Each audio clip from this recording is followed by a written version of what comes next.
6 साल के अनुभव के बाद जजों को पद से हटाना जनहित के खिलाफ होगा, ऐसा सुप्रीम कोर्ट ने कहा।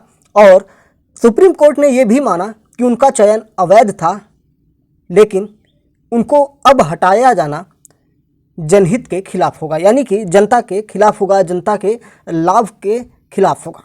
जय हिंद, नमस्कार, मैं मोहन पाठक और आज हम बात करेंगे उस नियोजन का, उस प्रक्रिया का। तो केरल में जिला जजों की नियुक्ति हुई थी, उनमें कुछ गड़बड़ घोटाला हुआ था। अगर हम उसके बारे में बात करेंगे, उसके परिप्रेक्ष्य में बात करेंगे, तो पहले जानते हैं कि कोर्ट ने इन पे क्या कहा। तो जो सुप्रीम कोर्ट है उसने सार्वजनिक हित का हवाला देते हुए केरल में कुछ न्यायिक अधिकारियों को उनके पदों पर बने रहने की अनुमति दे दी है। इसके बावजूद भी, यानी कि बावजूद इसके कि उनके चयन में केरल हाईकोर्ट द्वारा अपनाई गई प्रक्रिया अवैध और मनमानी थी। यानी कि स्पष्ट तौर पे सुप्रीम कोर्ट ने यह कह दिया है कि जो उनकी चयन प्रक्रिया थी वो गड़बड़ थी, अवैध थी, लेकिन उनको पद से नहीं हटाया जाएगा। क्यों नहीं हटाया जाएगा? जनता के मामले में। तो ये दोस्तों थोड़ा सा मुझे इसमें और भी चीज़ें देखने को मिल रही हैं।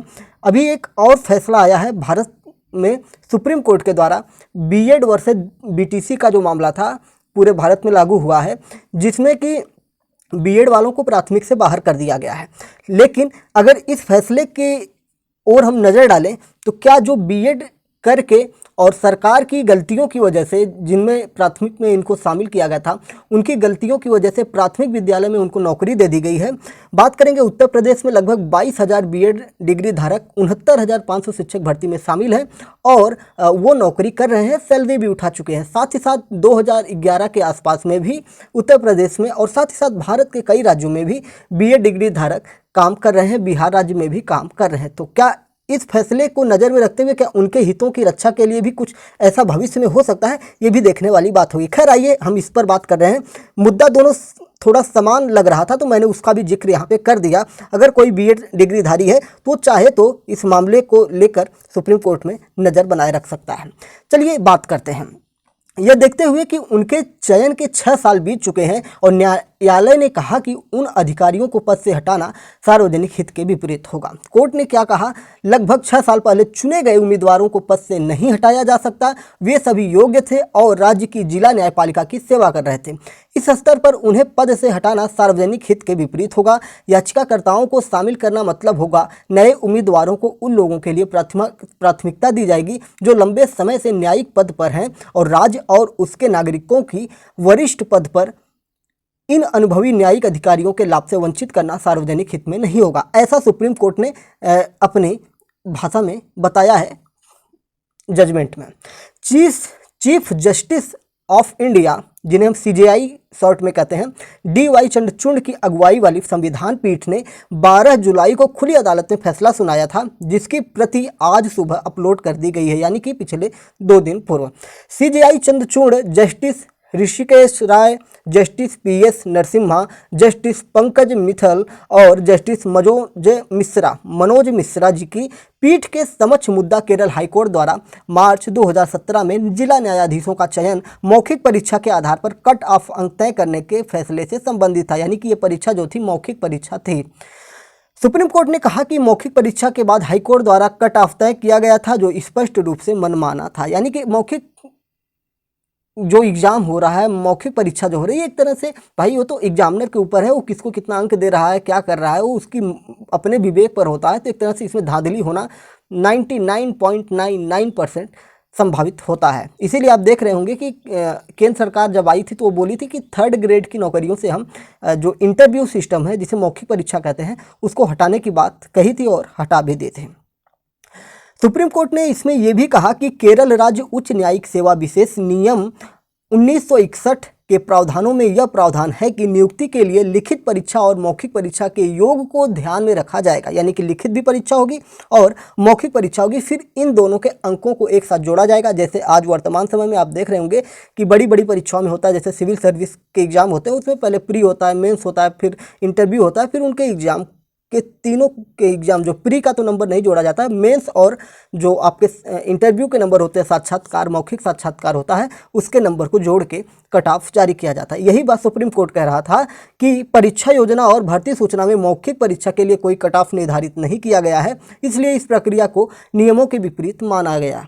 हालांकि न्यायालय ने इस तथ्य के मद्देनजर उम्मीदवारों के चयन को अमान्य करने से परहेज भी किया है। उनकी नियुक्ति के 6 साल बीत चुके हैं और इस दौरान उम्मीदवारों की नियुक्ति में रोड़ा डालना न्यायिक कार्य, ये सारी चीज़ें उसने कहा है। कोर्ट ने और भी क्या कहा है उस पर अगर हम नज़र डालेंगे तो समय के इस अंतराल में अपने कर्तव्यों का पालन करने वाले उम्मीदवारों को पद से हटाने का निर्देश देना मुश्किल हो सकता है और इस स्तर पर उन्हें पद से हटाना सार्वजनिक हित के विपरीत होगा, क्योंकि उन्होंने राज्य की सेवा में न्यायिक अधिकारियों के रूप में अनुभव प्राप्त किया है। जबकि याचिकाकर्ताओं की शिकायत यह है कि यदि लिखित परीक्षा और मौखिक परीक्षा में अंकों के कुल योग को ध्यान में रखा जाए तो उनकी रैंक इन कार्यवाहियों के प्रतिवादी 3 उम्मीदवारों से अधिक है। यानी कि जो परीक्षा की बात थी उसी को लेकर कुछ और जो प्रतियोगी उसमें थे उन्होंने ही इसको कोर्ट में ले गए थे, सुप्रीम कोर्ट में, और उनका ये मानना था कि अगर लिखित परीक्षा और मौखिक परीक्षा दोनों करवाई गई होती तो ये जो 6 जजों की नियुक्ति डिस्ट्रिक्ट में हुई है, जिलों में, तो इनमें 3 ऐसे लोग थे जिनसे हम आगे थे, यानी कि उनके स्थान पर इनका चयन हो सकता था। और समान रूप से हम इस तथ्य को नज़रअंदाज नहीं कर सकते हैं कि सभी चयनित उम्मीदवार, ये सुप्रीम कोर्ट कह रहा है कि समान रूप से हम इस तथ्य को नज़रअंदाज नहीं कर सकते हैं कि सभी चयनित उम्मीदवार अन्यथा न्यायिक कार्यालय के लिए योग्य हैं और लंबे समय से काम कर रहे हैं।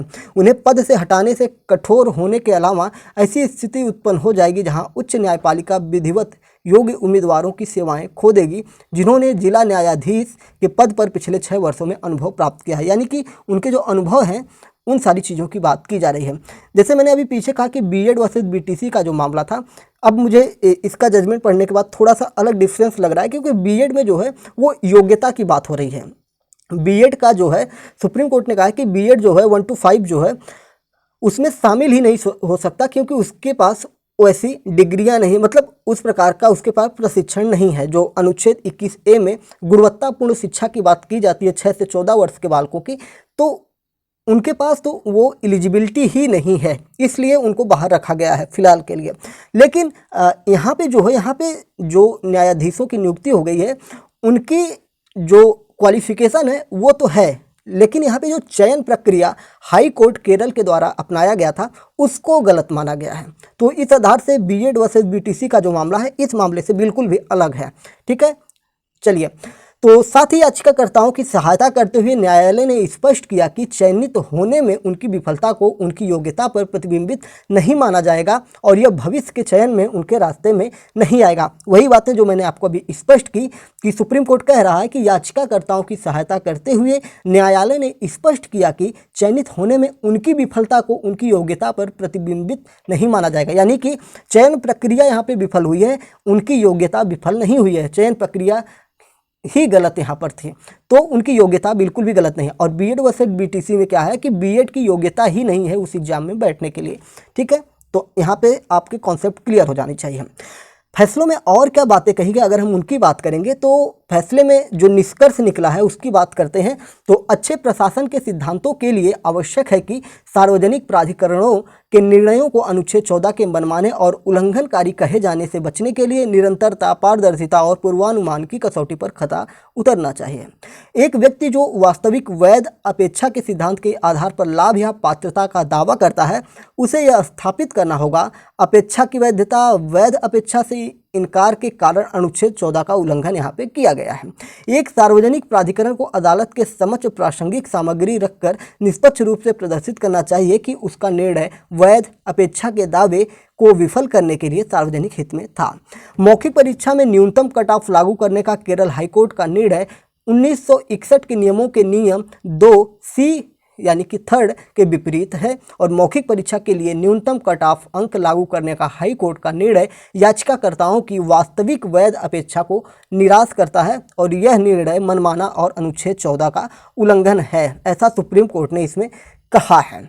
और ये सारी चीज़ें जो हैं सुप्रीम कोर्ट ने केरल हाई कोर्ट को बताते हुए कहा है कि हम नियुक्ति को रद्द तो नहीं कर रहे हैं, ना ही उन्हें अयोग्य घोषित कर रहे हैं। इसमें सारी कमी केरल हाईकोर्ट की नियुक्ति प्रक्रिया में है, चयन प्रक्रिया में है, और भविष्य में आप ऐसा बिल्कुल भी ना करें। तो उम्मीद है कि आपको पूरी चीज़ समझ में आ गई होगी, किस प्रकार से केरल हाईकोर्ट में 6 जजों की नियुक्ति का मामला कोर्ट में गया और वहाँ पे कोर्ट ने उनको बड़ी राहत देते हुए ये कह दिया है कि आपकी योग्यता पे हम सवाल नहीं उठा रहे हैं, आपको अपने पद पे बने रहना है। यहाँ पे केरल हाईकोर्ट की चयन प्रक्रिया गलत थी, अनुच्छेद 14 का उल्लंघन यहाँ पे बताया जा रहा है, और इस प्रकार से भविष्य में कोई गलती ना हो, ये अपेक्षा सुप्रीम कोर्ट हाई कोर्ट से करता है।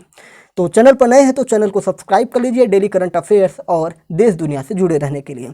अपने विचारों को कमेंट बॉक्स में बताया करें, जिससे हमें भी प्राप्त हो सके, पता चल सके कि क्या हमारी जानकारी आप तक पहुंच रही है सही तरीके से, और आपको क्या लाभ हो रहा है ये भी हमें प्राप्त हो सके। चैनल पर नए हैं तो सब्सक्राइब करके हमारा मनोबल बढ़ाइए। जय हिंद, नमस्कार, भारत माता की जय।